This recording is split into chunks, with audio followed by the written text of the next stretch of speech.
Hello viewers, welcome to our channel fly your finance. आज का जो हमारा टॉपिक है वो बहुत प्रैक्टिकल और इम्पोर्टेंट टॉपिक है।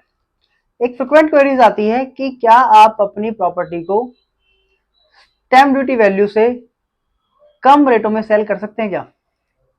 तो इसका आंसर इनकम टैक्स में सेक्शन 50C में लिखा हुआ है। वो आपको दो एक्सेप्शन देता है। पहला एक्सेप्शन देता है कि आपका एग्रीमेंट की डेट और आपकी रजिस्ट्री की डेट अगर दोनों अलग अलग है तो आप एग्रीमेंट की डेट की स्टैम्प ड्यूटी वैल्यू को कंसीडर कर सकते हैं।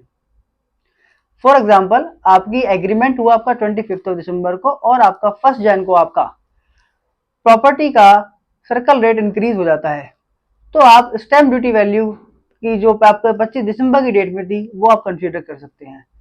लेकिन आपने कुछ पेमेंट उस प्रॉपर्टी के अगेंस्ट में 25 दिसंबर की डेट में रिसीव कर ली हो। सेकंड एक्सेप्शन आता है कि आपका प्रॉपर्टी का कंसिडरेशन प्राइस और आपकी प्रॉपर्टी का स्टैम्प ड्यूटी रेट में 10% का डिफरेंस एक्सेप्टेबल है।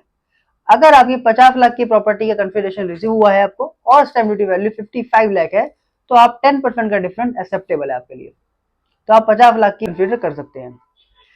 एक सिनेरियो और फेस होता है कि एसएससी अपने असेसिंग ऑफिसर को बोल सकता है कि मेरी प्रॉपर्टी का fair market value stamp duty value से कम है और उस प्रॉपर्टी के रिगार्डिंग किसी कोर्ट में कोई भी केस पेंडिंग नहीं है स्टैम्प ड्यूटी के रिगार्डिंग, तो assessing officer stamp duty valuation officer से आपका प्राइस निकलवा सकता है और वो प्राइस आपको एक्सेप्टेबल होता है।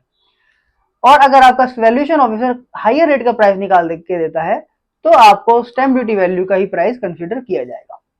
So this is end from my side for section 50C. If you are left with any query, please write in the comment box or mail us at mail ID mentioned in the description box. Stay tuned with us for more such videos.